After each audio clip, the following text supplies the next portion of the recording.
এইটো হাইব্ৰিড ৰঙৰ হাইব্ৰিডৰ বীজ জলকীয়া আনি ৰুলোহি।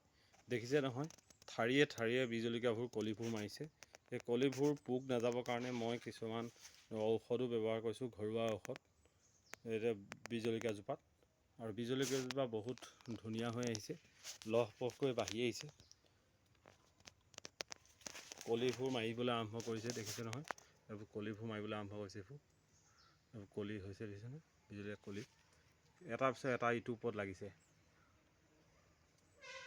আপুনি দেখিছে এইবোৰ কলিবোৰ অকণ হৈছে বীজ জলকীয়া। এইটো হাইব্ৰিড বীজ জলকীয়া হয়। ঘৰুৱা পদ্ধতিভাৱে মই সংৰক্ষণ কৰি ইয়াক লগাইছোঁ, ঘৰুৱাভাৱে লগাবলৈ আৰম্ভ হৈছে।